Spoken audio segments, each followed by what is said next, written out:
ರಾಜ್ಯದಲ್ಲಿ ಬೆಂಕಿ ಹಚ್ಚಿದಂತಹ ಜಾತಿ ಗಣತಿ ವರದಿ ವಿಚಾರಕ್ಕೆ ಸಂಬಂಧಪಟ್ಟಂತೆ ಇದೀಗ ವಾರ್ಗಳೇ ಶುರುವಾಗ್ಬಿಟ್ಟಿದೆ. ಜಾತಿ ಗಣತಿ ವರದಿ ಪರ ವಿರುದ್ಧ ವಾರ್ಗಳು ಶುರುವಾಗಿವೆ.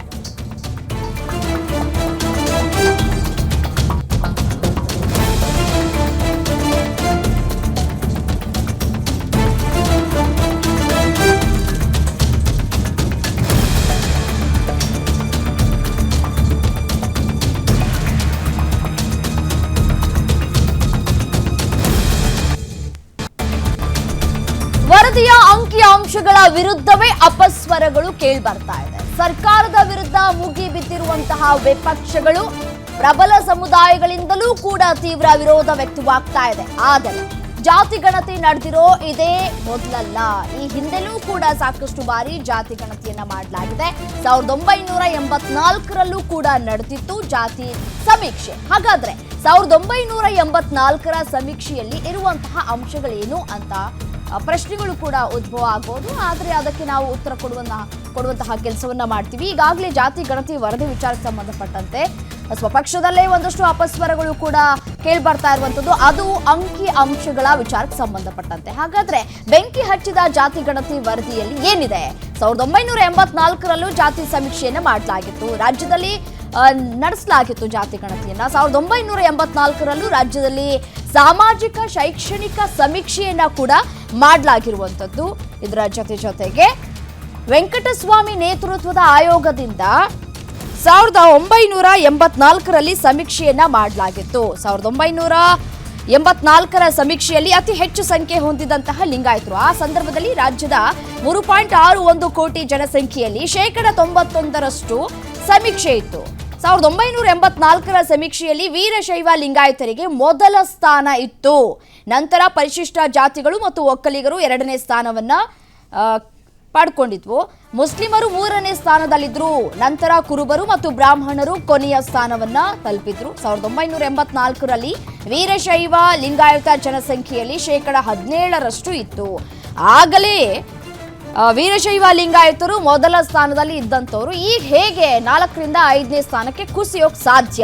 ಅಂಕಿಅಂಶಗಳಲ್ಲಿ ಸರಿಯಾಗಿ ಅಂಕಿಅಂಶಗಳನ್ನ ಮಾಡಿಲ್ಲ, ತಪ್ಪಾಗಿದೆ. ಈ ಒಂದು ಜಾತಿ ಗಣತಿ ವರದಿ ಏನಿದೆ ಅದೆಲ್ಲವೂ ಕೂಡ ಸುಳ್ಳು ಅಂತ ಹೇಳಲಾಗ್ತಾ ಇದೆ. ಇದರ ಜೊತೆಗೆ ಅವೈಜ್ಞಾನಿಕವಾಗಿ ಜಾತಿ ಗಣತಿ ವರದಿಯನ್ನ ಸಲ್ಲಿಕೆ ಮಾಡಲಾಗ್ತಾ ಇದೆ. ಮತ್ತೊಂದು ಆರೋಪವನ್ನ ಮಾಡಿದ್ದಾರೆ ಆರ್ ಅಶೋಕ್ ಅವರು. ಒಂದು ಹೆಜ್ಜೆ ಮುಂದೆ ಇಟ್ಟು ಜಾತಿ ಗಣತಿ ವಿಚಾರಕ್ಕೆ ಸಂಬಂಧಪಟ್ಟಂತೆ ಇದು ಒರಿಜಿನಲ್ ಕಾಪಿ ಅಲ್ಲ, ಒರಿಜಿನಲ್ ಕಾಪಿ ಸಿದ್ದರಾಮಯ್ಯನವರ ಮನೆಯಲ್ಲಿದೆ ಅಂತ ಅವರು ಹೇಳ್ತಾ ಇರುವಂತದ್ದು.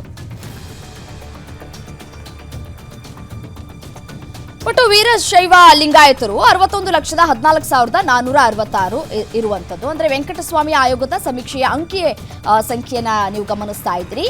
ವೀರಶೈವ ಲಿಂಗಾಯತರು 61,14,466 ಇದ್ರು. ಪರಿಶಿಷ್ಟ ಜಾತಿ 57,31,027 ಮಂದಿ ಇದ್ರು. ಒಕ್ಕಲಿಗವನ್ನ ನಾವು ನೋಡ್ತಾ ಹೋಗೋದಾದ್ರೆ 42,19,520.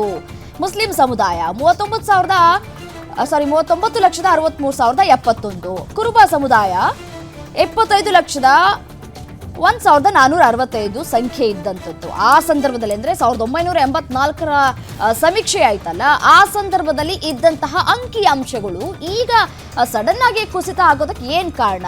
ಡಬಲ್ ಆಗ್ಬೇಕು, ತ್ರಿಬಲ್ ಆಗ್ಬೇಕು ಅನ್ನೋದು ವಾದಗಳು.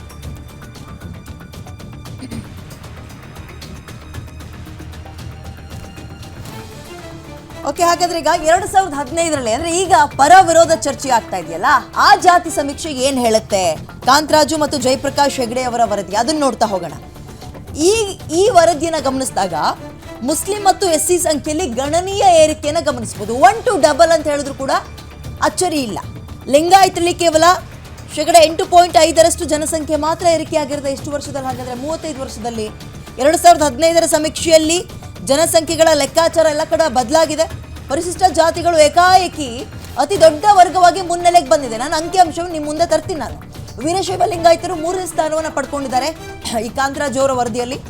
ನಂತರ ಒಕ್ಕಲಿಗರು ಮತ್ತು ಕುರುಬರು ಹಾಗೂ ಬ್ರಾಹ್ಮಣರು ಕೊನೆಗೆ ಹೋಗಿದ್ದಾರೆ. ಮುಸ್ಲಿಮರ ಸಂಖ್ಯೆಯಲ್ಲೂ ಕೂಡ ಅತಿ ವೇಗ ಏರಿಕೆಯನ್ನು ಗಮನಿಸಬಹುದು. ಉಳಿದೆಲ್ಲ ಜಾತಿ ಸಮುದಾಯಗಳಲ್ಲಿ ನಿಧಾನಗತಿಯ ಬೆಳವಣಿಗೆ ಆಗಿದೆ. ಆದರೆ ಮುಸ್ಲಿಮರ ಸಂಖ್ಯೆ ಮಾತ್ರ